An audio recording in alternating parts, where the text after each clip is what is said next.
केरल के वायनाड जिले में बारिश के बाद हुए लैंडस्लाइड में मरने वालों की संख्या 276 हो गई है। 29 जुलाई की देर रात अचानक तेज आवाज के साथ चट्टानें और जमीन धंसने लगी और मलबा गिरने लगा। इसकी चपेट में 4 गांव मुडकई, चूरलमाला, अट्टामाला और नूलपूजा आ गए। रात में लैंडस्लाइड के बाद नदी के पानी के साथ पहाड़ का मलबा इन चारों गाँवों में घुस गया। इसके रास्ते में आए घर, पुल, सड़कें और गाड़ियां सब बह गए। मीडिया रिपोर्ट्स के मुताबिक मुडकई में करीब 400 से 500 घर थे, लेकिन अब इस इलाके में लगभग 30 से 50 घर ही बचे हैं। केरल के मुख्यमंत्री पिनराई विजयन ने इस बात की पुष्टि की है कि 240 लोग लापता हैं। वहीं प्रभावित इलाके से 1500 से ज्यादा लोगों को बचाया गया है। वहीं 8000 से ज्यादा लोग राहत शिविरों में रह रहे हैं। स्थानीय लोगों का दावा है कि मलबे में अब भी सैकड़ों लोग दबे हैं, जिनकी बचने की उम्मीद कम है। आर्मी, एयरफोर्स, एनडीआरएफ, एसडीआरएफ और पुलिस रेस्क्यू में लगी है। बेसिकली जो एरिया कल और परसों सर्च हो चुका है, उधर एक तीसरी बार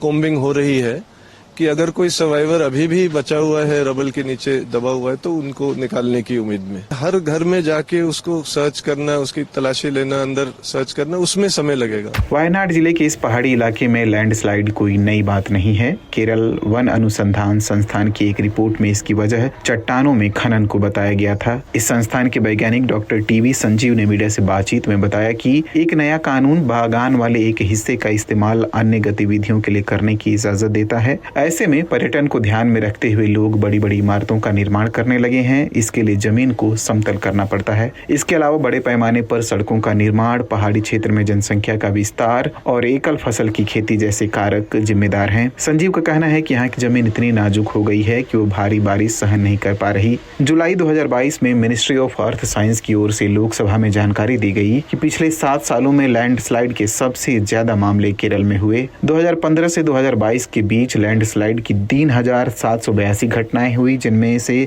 59.2% यानी कि 2239 घटनाएं केरल में हुई। जियोलॉजिकल सर्वे ऑफ इंडिया की 2021 की रिपोर्ट के मुताबिक केरल का 43% इलाका लैंडस्लाइड प्रभावित है। वहीं वायनाड की 51% जमीन पहाड़ी ढलान वाली है। ऐसे में लैंडस्लाइड की संभावना बहुत ज्यादा बनी रहती है। जलवायु परिवर्तन और जंगलों की कटाई कुछ ऐसे कारक हैं जिन्हें बारिश के मौसम में केरल में लगातार लैंडस्लाइड के लिए जिम्मेदार ठहराया जाता है। Kochi university of science and technology के advance centre for atmospheric radar research के डायरेक्टर एस अभिलाष ने फ्रंटलाइन मैगजीन को बताया कि भारी बारिश एक मूल कारण है।